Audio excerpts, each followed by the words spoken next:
I don't know if people can agree or vibe with this or if I'm just crazy, but I've gone through, like, I've been addicted and deleted apps. And then you're right. I find myself like, dude, I'm on Venmo. Like, I'll just click into Venmo. Yeah, I know. Like, why did I click Dude, into Venmo? I get it. It's like you start like looking through the Venmo feed, like who's paying who. I'm on LinkedIn. Like, dude, I never go on LinkedIn. I'm just on here because Instagram and Facebook are gone, or Snapchat or whatever. On Cash App. And that's how you know you need to get off the phone.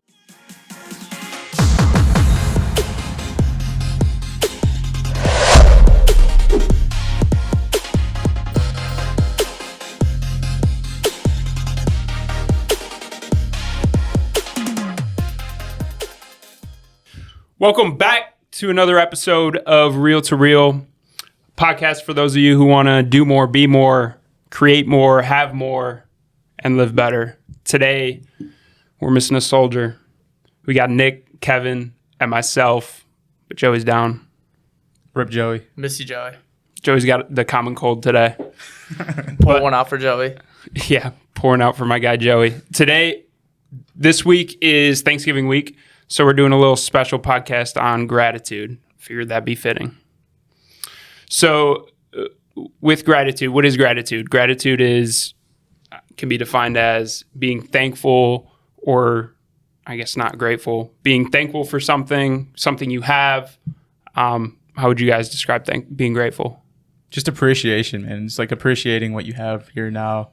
You know, not worrying about what you want. Just taking it all in and, you know, respecting it too. I don't want this to be a cheesy ass podcast where we just go around talking about what we're thankful for. That's stupid as hell. I mean, we might say that at the end, but for now, we're just gonna deep dive into the mentality shift behind it, what it is, how it is, what it is, what it isn't. I mean, I don't know. Yeah, before we get into that, I mean, it's Thanksgiving week. Something I need to get off my chest since it's Thanksgiving. I'm officially coming out, and I know I talked to Kevin about it, as a Thanksgiving turkey hater.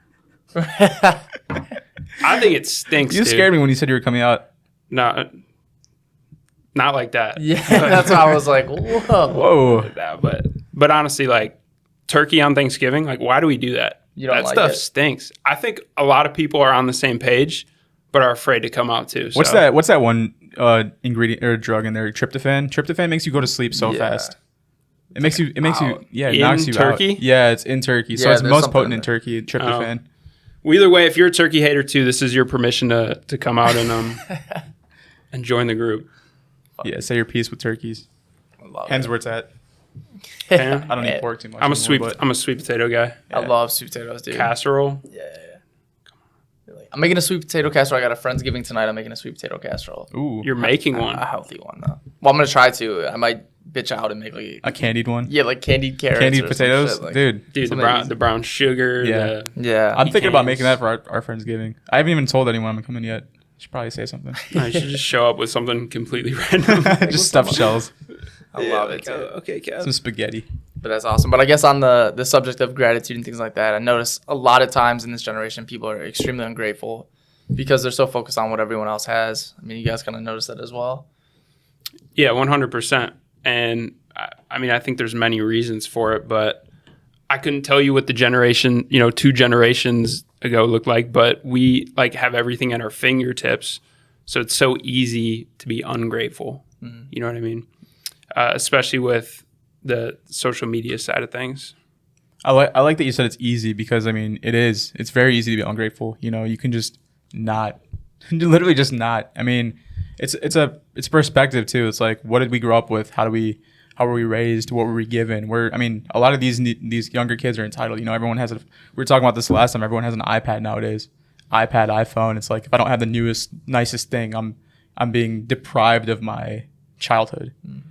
And it's like, we never. I personally, I don't know about anybody else, but I've never had that like entitlement feeling that I'm owed this by my parents. You know, I'm never owed anything. Everything I've ever done, I've always said, like, I want to earn this by myself. They'll still offer, like, you know, they'll offer to pay off my car for me. I said no, like, I'm gonna pay it off myself. I want to do this myself, but they'll still offer. I mean, it's nice, and I appreciate that. That's where the gratitude comes in. But it's like a lot of people nowadays, it's like, I expect you to do this. I expect you to pay this off. I expect you to let me live for free. I expect you to, to take care of me forever. Like that's not like you gotta grow up at some point. So I mean, I guess at what point are you willing to change that perception, that paradigm that you're in, and now like how do you go about doing that? Yeah. That's a good word, paradigm. I love that word. Paradigm. I don't think a lot of people understand what it means, but I think paradigm literally is just the perspective that you consistently live in. I mean, kind of like your unconscious and subconscious habits that you consistently, I mean, if, there's that common saying as well as, you continue to do the same things, you're going to get the same set of results. And, people are kind of trapped in that paradigm. And then even when you're in a rut like that, you continue to be so focused and locked in on all that you don't have that you are so miserable. So you're consistently looking forward and you're becoming depressed about it because I don't have that. I'll be happy when I have that. So then all that you have right now, your family, your friends, everything that is right there currently in the present moment, you're not appreciating, So I think that's a big, big thing. I think of it on the LOA standpoint too, the law of attraction, because I mean, the more you focus on what you don't have, which is why I hate affirmations, because you're telling yourself, I'm pretty, I'm beautiful, I'm strong, I'm courageous, whatever. But you're just admitting to yourself that you don't have it. Yeah. So, I mean, it's just, you can't really expect much from it if you don't have it. So if you're constantly focusing on what you don't have, you're going to have more of what you don't have. You're going to put that energy out. You're going to bring that energy in. What you don't have is what you don't have. Right. But instead, if you focus more and you do that paradigm shift of, I'm now living in a current position where I'm happy, I'm enjoying what I'm in right now, I'm blissfully dissatisfied, if you will, in my current situation.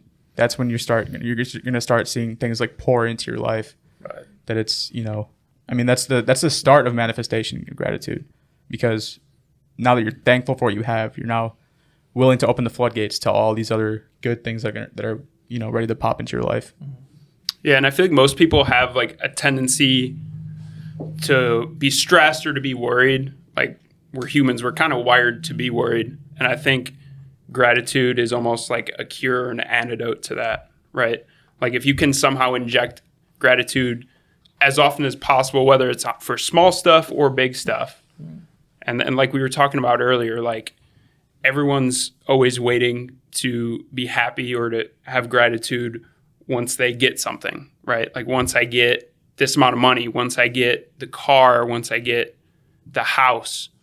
But usually, that's not going to happen if you're not grateful in the moment, right? Yeah, People are saying, "Oh, I'm going to be happy. I won't be happy until." Mm-hmm.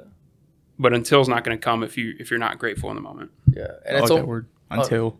Go ahead. I mean, yeah, no, go for it. No, I'm just saying, and that's like training your body to think like, well, I'm gonna be happy when I get this material thing or when I do this, and it definitely like strips you of everything that you have right now. Like say, you love your parents right now, your parents are big, but you're so focused on, what are my goals in 5 years? Who do I want to be in 5 years? That you're not paying attention to them now, and God forbid, something happens to your parents. I mean, dude, you're going to live in regret at that point, and then it's just depression by looking back all the time. I should have done this. I should have done this. I've found that I'm my happiest and most grateful when I live in the present moment, and I'm really appreciative for all that I have, because regardless of how little you have, there's always someone who has more, and there's always someone who has less, dude. It's always going to be like that, so you're never going to find any balance. There's no finish line. You know what I mean? I like that you said that. I mean, you're always chasing something that's not even there. Because you don't know what's to come. I mean, it's not like, I get this GTR, I get this Lamborghini, I'm going to be happy. No, because that comes with a whole bunch of problems. We were talking about that before, Mark Manson. That comes with a whole bunch of new problems that come into your life. So, I mean, if happiness for you, and if happiness for you is going out and chasing things that are, monetized, or what's the word? Physical. I guess physical objects. Material, that's it. If you're chasing things that are materialistic, like you're not gonna reach that, because there's always something more to get. There's always something more. If you have $1 million, you can have $1 billion. Right. If you have $1 billion, you could have $1 trillion. It's scales, and the more people that you see on social media, especially, that have these things and are living these lives that you want, that's when you start feeling like you're not enough. You're not fulfilled. You're not, and then you start feeling like, I need more. What do I have to do to get more? And then you stop living in the present. You're living in the future at that point, and you're like, what do I want? And then you can't even create that, because like Al said last time, the future is just a whole bunch of presents. Yeah, damn. Where's the bell? That was where's the gong? Where's the bell? The gong. Yeah. Yeah, I also think that people think that you need like some sort of anger or negative energy or negative energy, like fire under you to achieve. But like, I think, someone could say, oh, you're being grateful or happy all the time. Like, how are you going to go achieve stuff? Right. But I think happiness and like achieving or happiness and being satisfied aren't twins. Like, they're two separate things. So you can be happy and unsatisfied, which is the word that we've been throwing around, the blissful dissatisfaction, but you can be happy and unsatisfied at the same time. And that's kind of the formula, I think, in order to move forward, achieve stuff while still being happy. It's funny because sometimes like you don't even realize it. And so it is gone. It's so cliche, but I could give you an example is when I was trading options, like trading stocks, I would make like $1,000 in a day or like $5,000 in a day a couple times. And then you look at your account and you're like, man, like this, 10,000 looks awesome, but it's like, dude, how sick would $50,000 look? You know what I mean? And then when you have that thinking, that extreme thinking where you're like, I'm willing to sacrifice everything I have now for maybe this, and then I would lose it every time, and it would just spiral you down. Like, wow, if I had $10,000 in my bank account, I'd be so happy. Yeah. It's like, man, you just don't think about it in the moment. You let it slip, and then then you're looking in the past like, fuck, I would have just been happy if I would have just, my perspective would have just let me be grateful. But if I would have realized that $10,000 is more than fucking most people would have. You know what I mean? So right. It's so easy to compare, like with the social media, like compare to what other people have when you don't have it. But I think flipping it, comparison could be a tool for you to be more grateful. Like comparing yourself to people, like you said, who don't have or who have less. That's a great point. So you're saying that almost it could be a huge like strength to you. Yeah, it's just depending on how you use it. Yeah, I get that. I love that. You could also look at it as, social media, right? The algorithms promote these big dogs, whatever's getting the most views. Well, who's getting the most views? It's the people that are doing the best, right? Nobody wants to see somebody like that's mediocre, average. Right. They want to see somebody that's doing the absolute best at what they're, at their field. Yeah. So I think that's also a good point, because if you start comparing to somebody that's slightly ahead of you, like I used to train to play video games, right? Like back in the day, Call of Duty. I would always like watch people that are slightly better than me. Yeah. And that's how you get better. That's how coaches do it. They're like, hey, look at this guy. I used to pole vault too. Like my coach would be like, all right, you're at 13 feet. Look at the guy that's getting 14 feet. What is he doing a little bit better than you that you can improve on? And then it just shows you, like, it opens your mind up to different ideas and different approaches that you can now do for your own, benefit. So yeah, you could either compare to the people that are below you and just be happy about it, or you can compare it to somebody that's slightly ahead of you and give you something to shoot for. Yeah, that's a really good point. Taking it kind of to a different topic, but like, if you have a mentor who's way ahead of you, sometimes it can be hard to connect and like speak on your level. Yeah. So I do like the idea of having someone who's just a mile in front of you instead of 10 miles. Yeah. Look at the guy that's running a race, right? He's not going to see the person 10 miles in front of him. He's going to see the person that's like a few feet ahead of him. And that's illegal in some track meets. Like, you can't pace other people when you're doing long distance. What do you mean? Like, you can't, I don't know if it's illegal or what, or if it's just frowned upon, but like if you have one dude that's like super far ahead and then you have another dude that's like right next to him, you can't like run right behind him like the whole time. I don't know why, if that's a thing or not, but like if it's like actually illegal, but I've heard like a lot of people just say bad stuff about it. No kidding. I feel like that'd be It's the right sense. It's the right idea, right? Because you're following this person like that's right in front of you, and you're like, and then at the end, you know how far you need to push to get past them. Like, I'm on your ass. Dude. Yeah, exactly. I don't think it's illegal, because it's like, no, this is just the pace I'm running. Right. Like, how can you prove that it's not? Yeah, that's true. Like security goes and tackles you or something. Like, you were running behind them. Throws a flag. Yeah. He goes to the line and shoots too. But he gets teed up. Yeah. But I don't know. I think that's cool though, and I think it's a great perspective. And maybe getting a mentor is one way of incorporating it. But how can you continuously incorporate gratitude in your day to day or things like that? Besides waking up and saying like, dude, I'm fucking grateful for these 3 things. You know what I mean? Like, dude, I've done it before. It doesn't mean shit. You don't live that. It is that perspective shift. But how do you do it, dude? I like what you just said, because it's almost a chore. Because we're taught like, oh, journal. I'm not the journal guy. Right. But I've tried it before where it's like, oh, I'm grateful for my family. I'm grateful for food. And I'm grateful for fucking know it. Like, it's almost like a chore. Like, it needs something to actually have power. Like, how to have meaning, have feeling behind it. Yeah. Right. Instead of just writing it down. Right. I know someone who does gratitude walks, Dave Best. He tells me he does them every morning, like 20 minutes. He just walks without his phone and he just, whatever, he's just grateful. He thinks about all the stuff he's grateful for and actually like has meaning behind it. Immerses himself in it. Yeah. It's one thing when it's superficial and you're just sitting there telling yourself, like you're saying, you're just sitting there like, I love my car, I love my house, I love my food. It's like a chore. It's not doing anything. Exactly. And I was watching this one thing, Proctor Gallagher, about manifestation. And it was like, if you're just saying these things because you want it, like let's say I want a house, right? I'm just saying I want a house, I need a house, I have a house, right? If you're not putting feeling behind it and meaning behind it, it's not going to come to you. Because you're not putting that energy out there. You're not putting that emotion, energy, emotion, and you're not bringing that back to you. So I guess like how can we now shift that into feeling? How do we feel with it? Yeah. Like what do we have to do to get that feeling behind it instead of just having it be superficial? Yeah, I don't think there's one answer. I think it's different for everyone, honestly. The journal might work if you can sit there, write it down and like visualize and have feeling behind that. I'm not good at that, so that doesn't work for me. Right.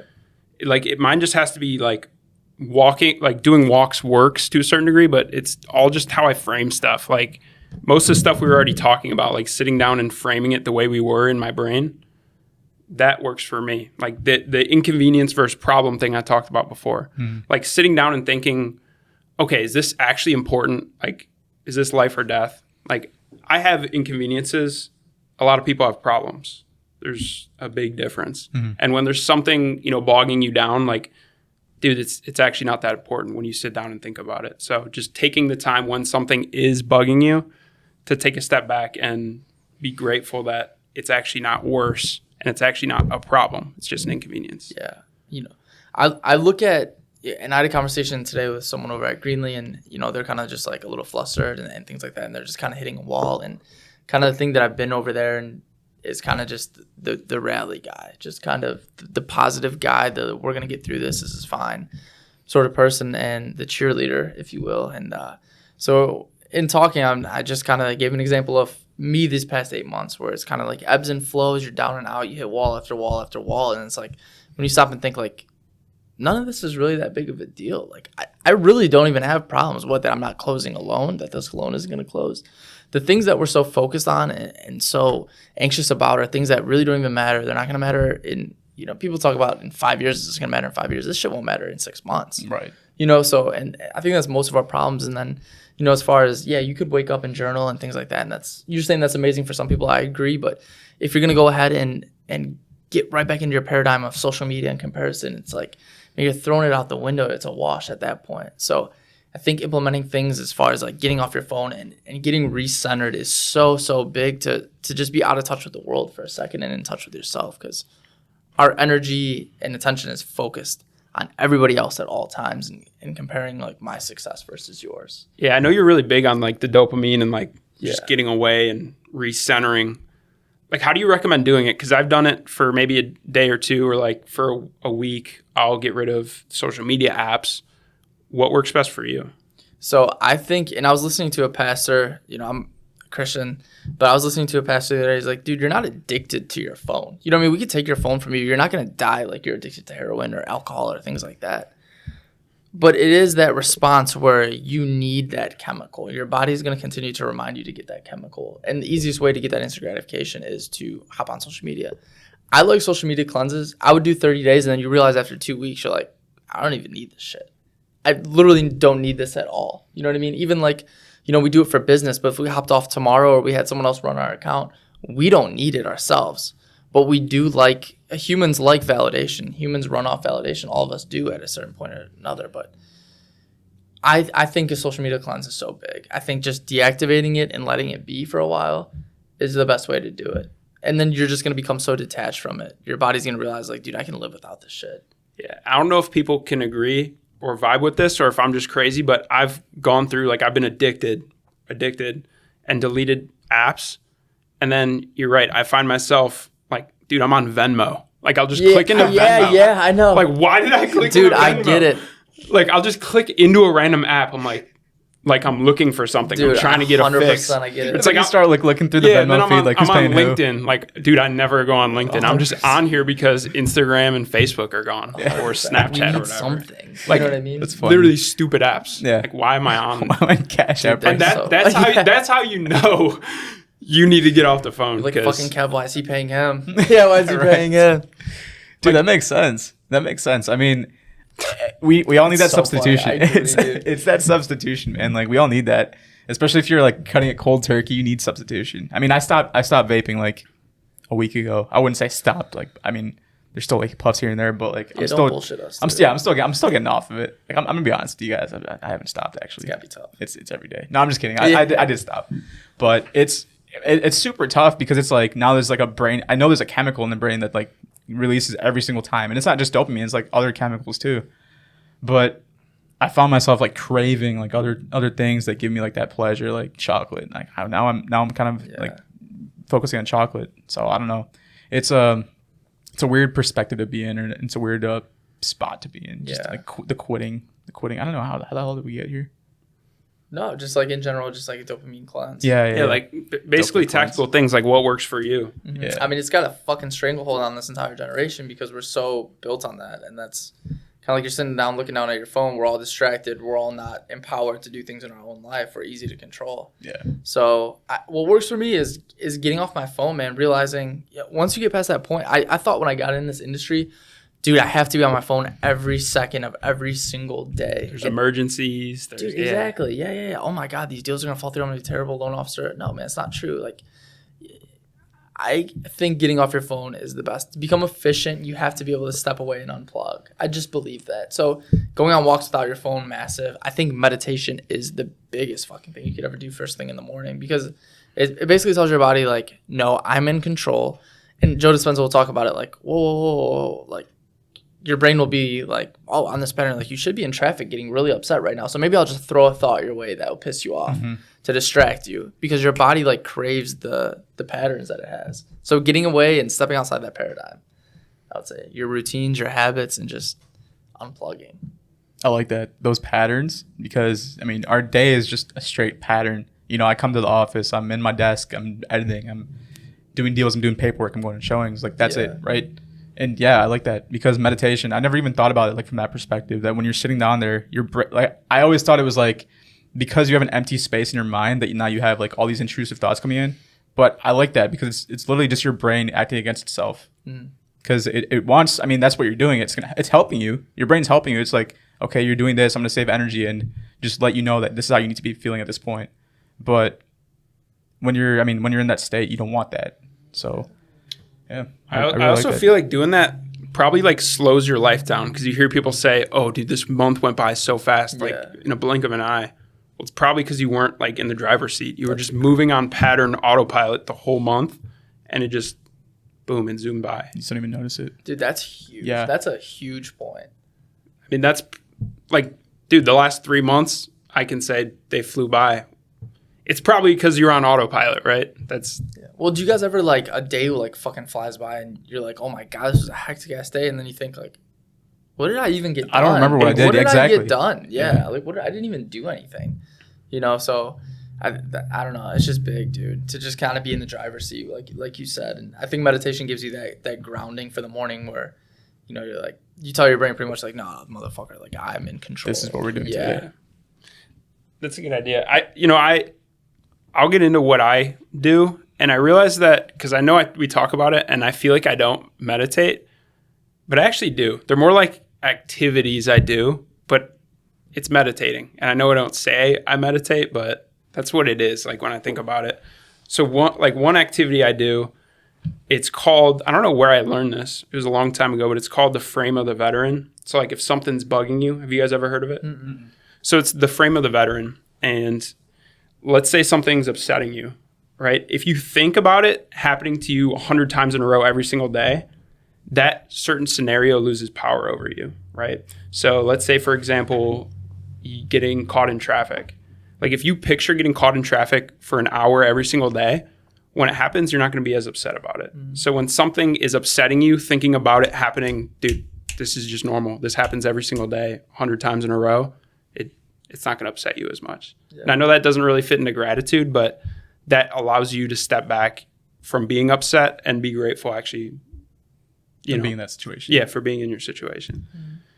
Wow. So do you do that for like cold calling then, the frame of the veteran? Do you just sit there and just picture yourself getting rejected, and then when you do No, when but you actually do it helps not very often. Like before I go into a call session, Yeah.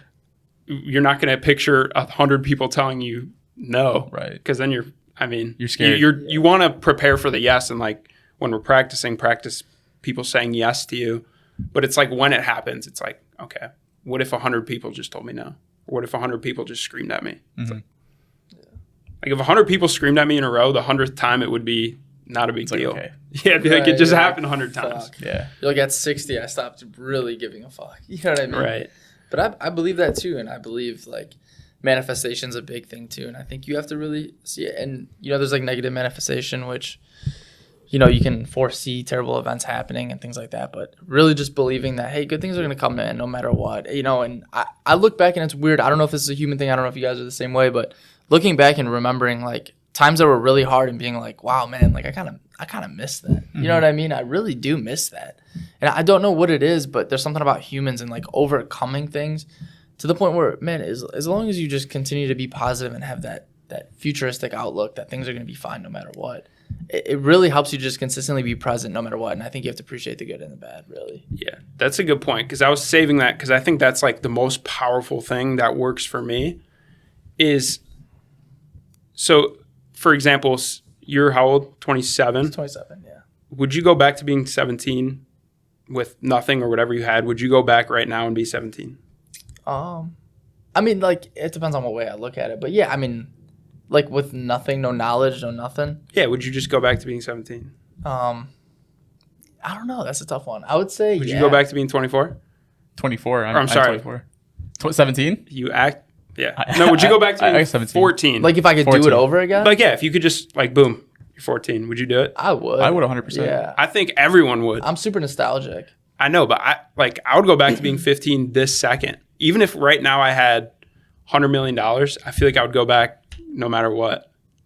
So, like, to that same degree, if I'm 35, no matter what I have, if I have $100 billion at 35. Oh, I see what you're saying. I think about this a lot. At that moment, yeah, I think about it a Yeah, I lot. think And it's about something it a like I lot. try to frame in my brain. But Okay. at that moment, I'm 35.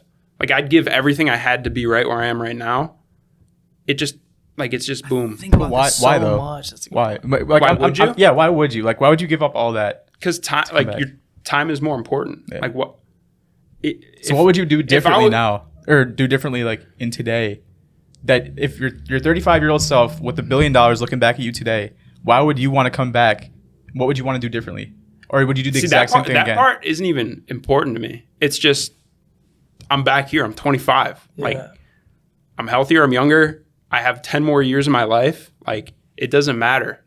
So when you're 80, like if you were 80 years old, would you go back to being 24? Of course, Yeah. No you're question. about to die. I mean, might as Right. well So get another picture 60 yourself years. right now. Yeah. Like picture yourself right now in your brain. You're 80. It's like, whoa, dude. I have this healthy body. It's like everything that you're worried about kind of goes away, and you're extremely grateful for what you have. Even if you're struggling, it's like, oh, dude, I remember when I was Yeah. struggling. Like that, looking back, because what made me think about that is what you said. Like, dude, kind of going through the struggle it's like good. Like thinking back about when you did that, like it just makes it seem like in the moment when everything's so big and heavy, it's like you just become super grateful. So playing with time in that aspect is something I like to do a lot. I do that Dude, so much. I do that so much. That's so funny to think about. Yeah. And it's like what you said, like in 10 years, everything you're stressing about right now is just going to be funny to you. Like you're going to laugh about It's everything. a fart in the wind at that point. I like that saying. Yeah. It's gone. But dude, when you're 34, like everything that's stressing you out right now, you're going to sit and laugh about. Yeah. That's the truth. It's also, I mean, that ties in a lot with exposure too. I mean, if you're exposing this to yourself in your mind, like what was that? The veterans, The frame of the veteran? the frame of the veteran. Yeah. Yeah. I think that's just like exposing yourself to the stuff in your mind. So like, I'm just reflecting on my story. Like I went back to visit my parents' country, Guyana, 2012. You know, I was super sick down there because I drank the water, I ate the street food. Yeah, I did all the shit you're not supposed to do. I put my arm in the mosquito net. God. Dude, I had 100, 200 mosquito bites in my arm, but it just. I mean, I'm looking back at this experience, and it was shit. Like I would never go back there again. I'm not gonna say like, oh, I would try to. No, I wouldn't. I literally would not. I hate that country. But just coming back to America, it was like relief. Yeah. And you know, a lot of people that are here, they're like, oh, you know, this country sucks. Like all these politics, you know, the government's corrupted. Like, dude, no, it's not. I mean, compared to this other country over here where there's literally shit trying to kill you every single day. Like being in your safe home here, where all you have to worry about is what president's gonna be elected. Like, I mean, it's a big deal, but who cares? You know, like you can literally just be over here dying if you want. I mean, you can go there if you want, but just appreciate what you like where you are, the exposure, all that stuff. Like, I think it boils down to teaching you what's really important, like your time and actually helping people versus what in the moment you might think is important. You know what I mean? Like just having those perspective shifts. So yeah, I love that. So yeah, I think that's the best way to do it is be centered, appreciate, what you have, and then, really live in the now. In closing, just a way to incorporate gratitude and just be thankful instead of waking up every day. Yeah, and one other thing I do, like I didn't even realize how much I do this because I don't know, I just do it, is like thinking about like Nick, if I said I'd give you $100 million right now, but 3 people you love are on their deathbed, would you take it? Absolutely not. Yeah. Absolutely not. But they're not on their deathbed. So everything you want is in front of you. Like, yes, some things could be going wrong, but that's just like something you could think about. Like I know it's dark and, like that, but if I'm sitting there and I need gratitude in my life, like I'll think about that. Like, okay, what if 3 people I love were on their deathbed? Okay, they're not. Like, it's so simple and it's out there, but I think about that stuff and it helps. It makes you emotional about it too, because it's like you're starting to like feel like what it would be like if they're actually in their deathbed. Yeah, and that's a good way to like bring the emotion and the feelings out of it. Because it snaps me out of it quick. Yeah. It's like, all right, dude, shut up. It actually means something now. Yeah. There was a story real quick. I'll tell it, but it kind of like touches on that. It's just kind of morals over money and fame and things like that. And I think like I said, I'm a Christian, but I think there's not really a loophole to happiness. You know what I mean? There's not. It's just the values that you have as a man, and then you know what I mean. Just the morals that you keep are what ultimately fulfill you. I don't think money or fame or any of that makes you feel fulfilled or happy. But there was this photographer, I guess, in Africa, and I just heard this story again for the other day, and he was taking pictures of kind of this malnourished girl that was going to go get food, like on a bus, like they have transits and things like that, and he was taking pictures, and she was so weak and frail and skinny, and that this, I don't know, one of those scavenger birds was like stalking her. And I guess they're not allowed to do anything, so he didn't do anything. He ended up taking these pictures, and I guess he got an award for this. It was like the greatest award that you can get for a photographer, and all this fame and recognition. And then months later, he ended up killing himself because he couldn't live with the fact that he just stood by and watched this thing attack this little girl. And it's just like, looking back, I mean, the dude had everything after that picture, but it meant absolutely nothing. And it's just the most like crazy story to me. You know what I mean? So that's an awesome story, but I feel like we touched on a lot there. Yeah, definitely. I mean, that's a good transition into next week's podcast, Manifestation with Jenny Rose. She'll be making her little comeback return. Yeah. So it'll be us three and Jenny next week. As always, thank you so much for tuning in to Real to Real Podcast with Nick Salmon, Alex Dargay, and myself, Kevin Ramsamy, this week. This was episode 13. Thank you guys so much for the support so far. If you're feeling generous, leave a like, comment, subscribe down below. If you're watching on YouTube, if you're watching on Spotify, Apple Podcast, just send us some feedback, send us a like, and send us a good review on the platforms. It's really appreciated. Thank you guys so much. We'd be really grateful. Yeah, so grateful. Thank you guys. Happy Thanksgiving, guys.